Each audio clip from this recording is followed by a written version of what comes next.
মুন্সিগঞ্জের গজারিয়ায় নানা কর্মসূচিতে অংশ নিয়েছেন মৎস্য প্রাণী সম্পদ এবং কৃষি মন্ত্রণালয়ের মন্ত্রী মোহাম্মদ আমিনুর রশিদ।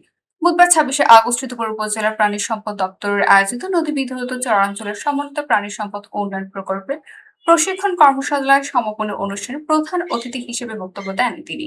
মন্ত্রী বলেন, কৃষকদের জন্য কৃষি কার্ড চালুর উদ্যোগ নিয়েছে সরকার। এই কার্ডের মাধ্যমে কৃষকের জমি, ফসল ও সারের চাহিদা তথ্য সংরক্ষণ করা হবে। ফলে কৃষি উৎপাদন নিয়ে আগাম পরিকল্পনা করা সম্ভব হবে।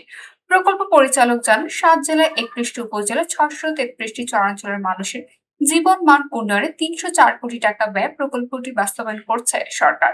এতে প্রায় 65,000 পরিবার সরাসরি উপকৃত হবে। অনুষ্ঠান শেষে সফল ভোগী খামারিদের মাঝে 25টি বকনা বাছুর গোখাদ্য বিতরণ করা হয়। পরে বিভিন্ন প্রজাতি গাছের চারা বিতরণ এবং মাথা ভাঙা খালে মাছের পোনা অবমুক্ত করেন মন্ত্রী।